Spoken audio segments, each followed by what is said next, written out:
Hello everyone, કેમ છો બધા? મજામાં ને? Hope you are fine and safe. તો આપણે ચેપ્ટર નંબર 9માં આજે ટોપિક નંબર 6 પ્રાથમિક મૂડી બજાર વિશેની માહિતી મેળવશું.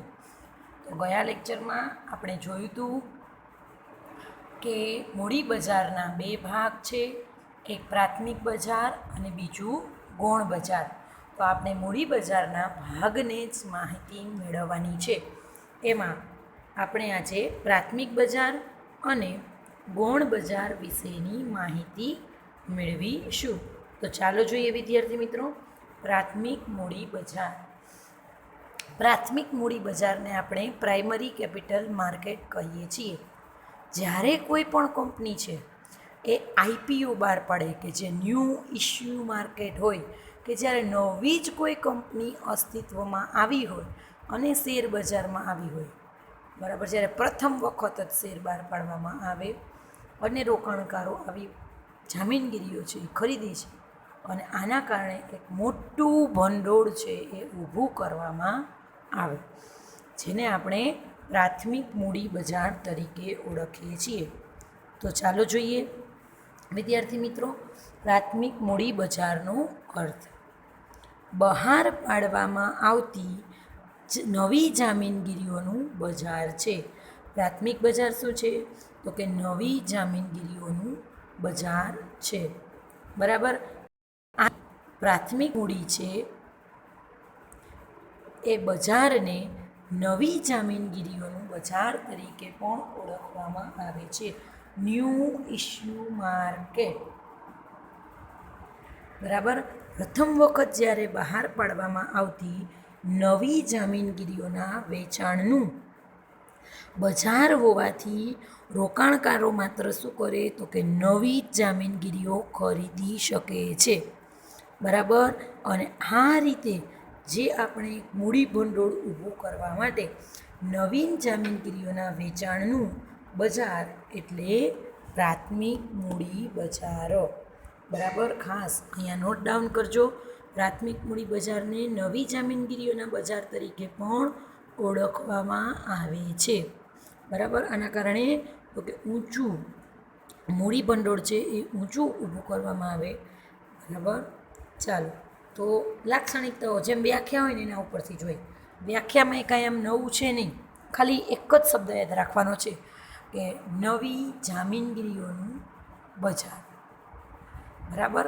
મૂડી ભંડોળ ઊભું કરવા માટે નવી જામીનગીરીનું જો વેચાણ કરવામાં આવે તો એ બજારને આપણે પ્રાથમિક મૂડી બજાર તરીકે ઓળખીએ છીએ.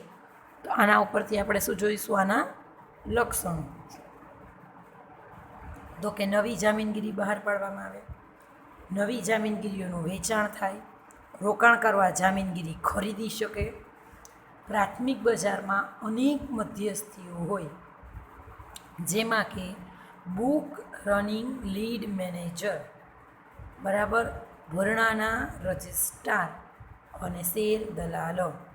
બુક રનિંગ લીડ મેનેજરનો મતલબ થાય, તમારે 12થમાં એસપીસીસીમાં આવે જ છે.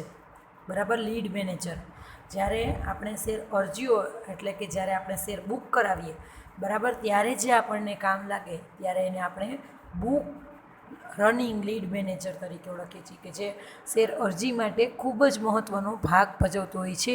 કોને ફાળવણી કરવી, જુદા જુદા અરજદારોને આધારે વર્ગીકરણ કરવું, આ બધું કરવાનું જે વ્યક્તિ કામ કરે છે એને આપણે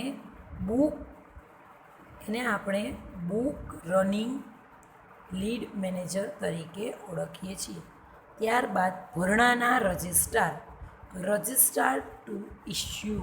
બરાબર. ભરણાના રજિસ્ટ્રાર એટલે આપણે જે નક્કી કર્યા હોય એ બહારથી બોલાવવા પડે. અને છેલ્લે શેર દલાલો. તો આ બધા જ શેર દલાલનું કામ શું હોય? શેરના ખરીદ વેચાણ. બરાબર. આ બધા જ પ્રાથમિક બજારના મધ્યસ્થીઓ હોય છે. એનાથી આગળ જુઓ, નવી મૂડીનું ભરણું વિજ્ઞાપન પત્ર દ્વારા જ પ્રાથમિક મૂડી બજારમાં મૂકવામાં આવે છે.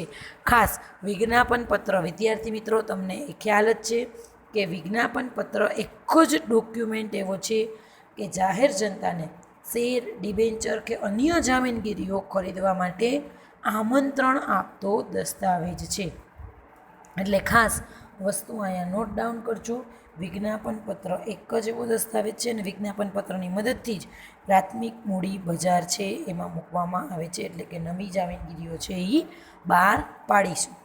એટલે ખાસ જામીનગીરીઓ બહાર પાડવી છે તો એના માટે જાહેર જનતાને જામીનગીરીઓ ખરીદવા માટે આમંત્રણ આપતો જે કોઈ પણ દસ્તાવેજ છે એ છે વિજ્ઞાપન પત્ર. બરાબર, વિજ્ઞાપન પત્ર એક જ એવો દસ્તાવેજ છે કે જે જામીનગીરી બહાર પાડવા માટે જાહેર જનતાને આમંત્રણ આપે છે. નેક્સ્ટ જુઓ, પોઈન્ટ નંબર 7, ગૌણ બજાર, જેને આપણે શેર બજાર તરીકે પણ ઓળખીએ છીએ. વિદ્યાર્થી મિત્રો, ગૌણ બજારને શેર બજાર તરીકે એટલે ઓળખવામાં આવે છે કે ઓલામાં તો નવી જ જામીનગીરીઓ ખરીદવાની હોય છે. આમાં એવું હોતું નથી. માન્ય શેર બજારોમાંથી પણ કોઈનું ખરીદ વેચાણ કરીને આપણે જો શેર ખરીદવા હોય, બરાબર, જૂના હોય, બરાબર, એમાંથી પણ અમુક એવી વ્યવસ્થા કરી છે કે જે આપણે જામીનગીરીઓ ખરીદી શકીએ. તો ચાલો જોઈએ. ગૌણ બજાર, જેને આપણે સેકન્ડરી માર્કેટ તરીકે ઓળખીએ છીએ, અને શેર બજાર લખો તો પણ ચાલે, એને આપણે સ્ટોક એક્સચેન્જ તરીકે ઓળખીએ છીએ. સૌથી પહેલાં તો આની શરૂઆત ક્યાંથી થઈ? તો કે ભારતમાં સૌથી જૂના અને પ્રથમ બજારની રચના, અંડરલાઈન કરજો, 9 જુલાઈ 1875ના દિવસે. અંડરલાઈન કરજો, very very very most IMP છે. 9 જુલાઈ 1875ના દિવસે. ફરી રિપીટ કરું છું, ભારતમાં સૌથી જૂના અને પ્રથમ શેર બજારની રચના 9 જુલાઈ 1875ના દિવસે the native share and stock brokers association, the native share and stock brokers association તરીકે ઓળખાય છે, જે આજે પણ મુંબઈ શેર બજાર, Bombay stock exchange, BSE, Bombay stock exchange તરીકે ઓળખાય છે. બરાબર, 1994માં અમદાવાદ શેર બજાર પણ શરૂ થયું હતું, પણ એ એટલું બધું પ્રચલિત નથી. બોમ્બે સ્ટોક એક્સચેન્જ, BSE, એ આજે પણ તમને ફૂલ ફોર્મમાં પૂછાય છે. બરાબર, ખાસ આ બધી જ વસ્તુ સૌથી પહેલું 9 જુલાઈ 1875, the native share and stock brokers association, અને આજે એ બોમ્બેમાં જ છે અને એને બોમ્બે સ્ટોક એક્સચેન્જ તરીકે. અમદાવાદમાં ક્યારે શરૂ થયું? તો કે 1894. બરાબર, અમદાવાદમાં ક્યારે શરૂ થયું? 1894. તો આ એક પ્રાઇમરી બેઝિક ડિટેલ છે કે જેને તમારે યાદ રાખવી જ પડે. તો હવે એનાથી આગળ શેર બજાર. શેર બજાર શું છે? તો કે શેર બજાર એ એક એવી વ્યવસ્થા છે કે જે શેર દલાલો હોય અને રોકાણકારોને શેર, ડિબેન્ચર અને અન્ય જામીનગીરીઓ ખરીદવા અને વેચવાની સુવિધા પૂરી પાડે છે. ખાસ અંડરલાઈન કરજો, શેર બજાર એક એવી વ્યવસ્થા છે તો કે શેર દલાલો અને રોકાણકારોને શેર, ડિબેન્ચર અને અન્ય જામીનગીરીઓ, બરાબર, એ ખરીદવા અને વેચવા બંનેની સુવિધા પૂરી પાડે છે. નોંધાયેલી કોઈપણ કંપનીઓની હયાત જામીનગીરીઓના વેપાર માટેનું સંગઠિત બજાર છે. નોંધાયેલી કંપની હંમેશા કેવી હોવી જોઈએ? રજિસ્ટર્ડ. જો રજિસ્ટર્ડ હશે તો જ અહીંયા શેરનું ખરીદ વેચાણ છે એ થઈ શકશે. એટલે નોંધાયેલી કંપનીઓની હયાત જામીનગીરીઓના વેપાર માટેનું સંગઠન છે. તમે નવા શેર નથી લેતા પણ બજારમાં શેર વેચાઈ જ ગયા છે અને કોઈ વ્યક્તિને શેર નથી જોતા, અથવા તો કોઈ સટોડિયાઓ પાસેથી તમે શેર ખરીદો છો, તો આ વેપારને તમે ગૌણ બજાર અથવા તો શેર બજાર તરીકે ઓળખી શકો. આ એક પ્રકારનો શું છે તો કે હયાત જામીનગીરીઓનો વેપાર. જામીનગીરીઓના ખરીદ વેચાણ માટેની સુવિધા આપતી વ્યવસ્થા એટલે શેર બજાર. ખાસ અંડરલાઈન કરજો. જામીનગીરીઓના ખરીદ વેચાણ માટેની સુવિધા આપતી વ્યવસ્થા એટલે શેર બજાર. બરાબર. કે એલ ગર્ગના જણાવ્યા મુજબ, ખાસ અંડરલાઈન કરજો, શેર બજાર એટલે શું? બે રીતની વ્યાખ્યા છે. એક તો આવી ગયું કે જામીનગીરીઓના ખરીદ વેચાણ માટેની સુવિધા આપતી વ્યવસ્થાને આપણે શેર બજાર તરીકે ઓળખીએ છીએ. હવે કે એલ ગર્ગના જણાવ્યા મુજબ શેર બજાર એટલે શું? તો કે ઔદ્યોગિક અને નાણાકીય જામીનગીરીઓ. બે વસ્તુ, ઔદ્યોગિક અને નાણાકીય જામીનગીરીઓ. કેવી કેવી? તો કે જેવી કે કંપનીના શેર હોય, ડિબેન્ચરો હોય, સરકારી કોઈ પણ જામીનગીરી હોય, મ્યુનિસિપલ કોઈ પણ જામીનગીરી હોય, એ ખરીદવા વેચવા માટેનું સ્થળ.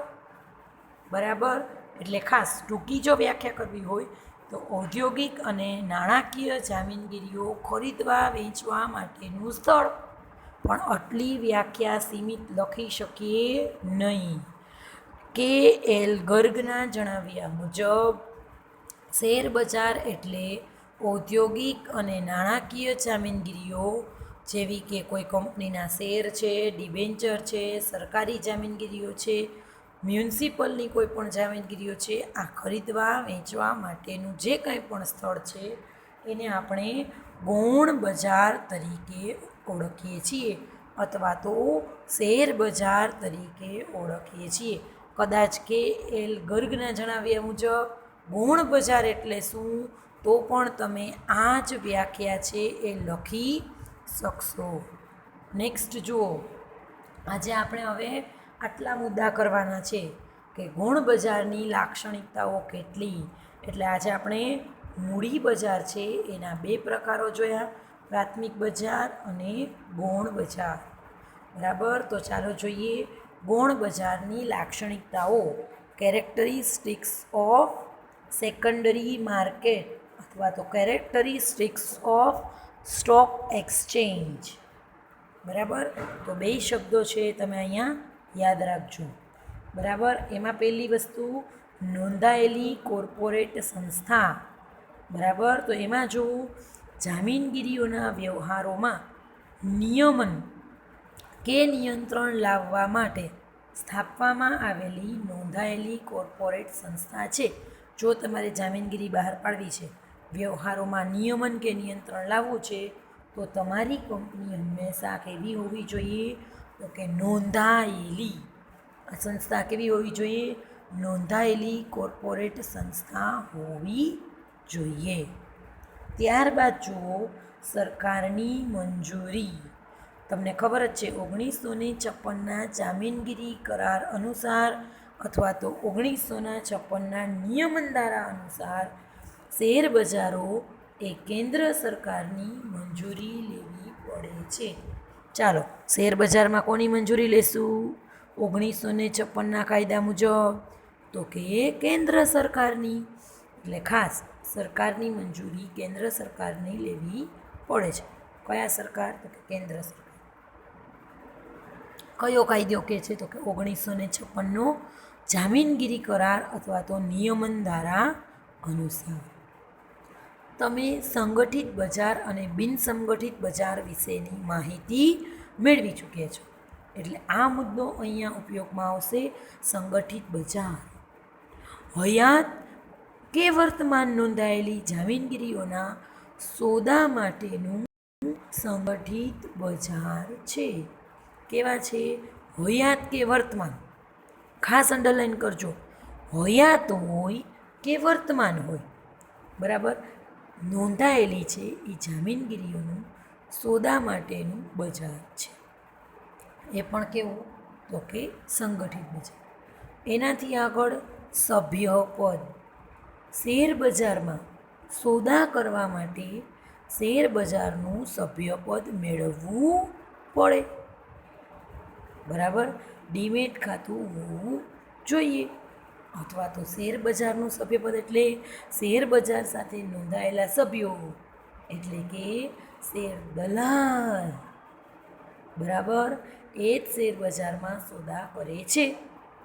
બરાબર, તમે મારવાડી જોવો છો, એન્જલ બ્રોકર્સ જોવો છો, શેઠ નટવરલાલ જોવો છો, તો આ બધું શું છે તો કે એનું સભ્યપદ મેળવેલું છે, જેના કારણે એ લોકો શેર બજારમાં શેરના સોદાનો મતલબ ખરીદ વેચાણ. બરાબર, શેર બજારમાં સોદા કરવા માટે શેર બજારનું સભ્યપદ મેળવવું પડે.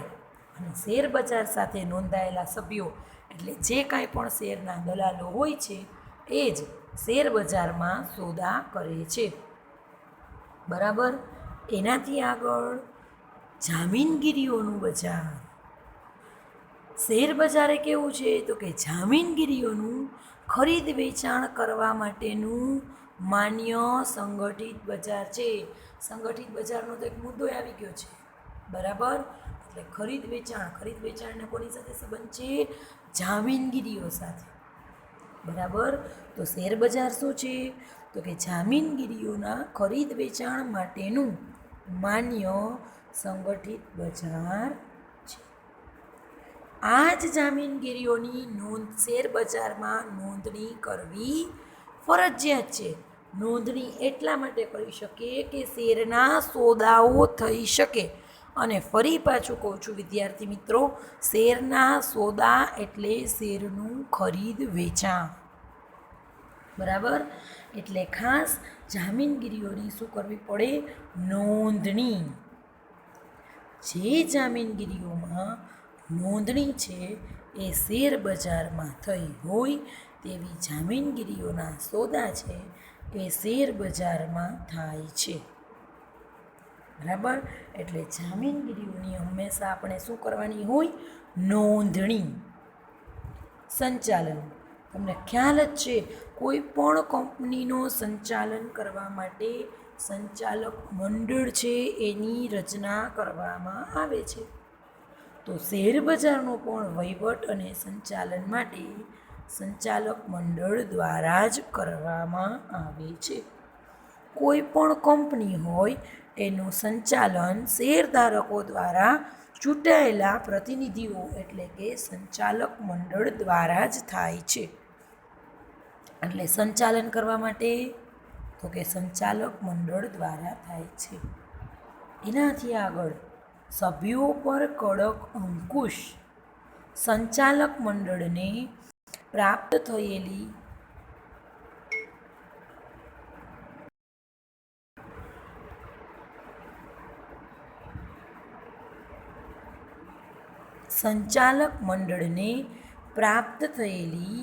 શિસ્ત પાલનની સત્તા દ્વારા સંચાલકો પાસે કડક અંકુશનું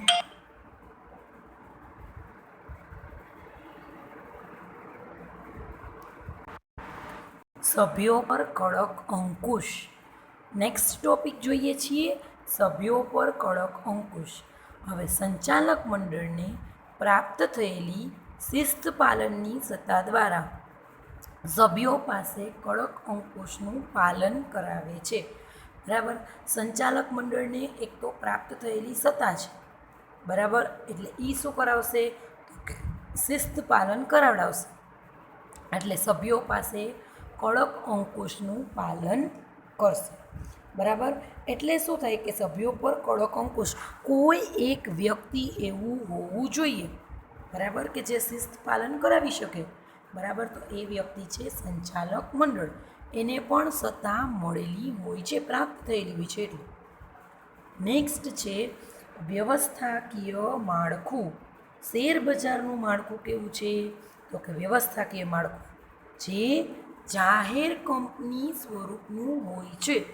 આપણે જે વ્યવસ્થા માળખું અત્યારે આપણે જોવાનું છે, આપણું આખું ઓસી છે એ કંપની સ્વરૂપનું હોય છે. બરાબર, એટલે એ પણ કેવી કંપની? ખાનગી કંપનીને વધારે ઇફેક્ટ કરતું નથી. આ જાહેર કંપનીને માટે વધુ અનુકૂળ છે. બરાબર, એટલે જાહેર કંપનીના સ્વરૂપનું હોય છે. એનાથી આગળ શેર બજારનું નિયમન. ભારતમાં બધા જ શેર બજારોનું નિયમન સેબી તથા જામીનગીરી કરારો એટલે કે નિયમન પત્ર ધારો જેમાં સિક્યુરિટી કોન્ટ્રાક્ટ રેગ્યુલેશન એક્ટ 1956 અને SEBI securities and exchange board of India બરાબર SEBI securities and exchange board of India બરાબર આ છે 1992 અને આ છે સિક્યુરિટીઝ કોન્ટ્રાક્ટ રેગ્યુલેશન એક્ટ જામીનગીરીઓ કરાર નિયમન રેગ્યુલેશન એક્ટ આ છે 1956નો કાયદો બરાબર તો શેર બજારનું આખું નિયમન કોણ કરે છે તો કે સેબી અને જામીનગીરી કરારનો કાયદો બરાબર તો વિદ્યાર્થી મિત્રો આજે આપણે જોયું આગળ કોઈ રહી ન જતો ને બધો ઓકે તો આજે આપણે જોયું બરાબર ગૌણ બજાર પ્રાથમિક બજાર બરાબર અને એની લાક્ષણિકતાઓ ગૌણ બજાર અને ગૌણ બજારની લાક્ષણિકતાઓ અને સાથે સાથે જોયું શેર બજારની શરૂઆત કઈ રીતે થઈ છે ક્યારથી થઈ છે તો આજે આટલું રાખીએ વિદ્યાર્થી મિત્રો thank you all of you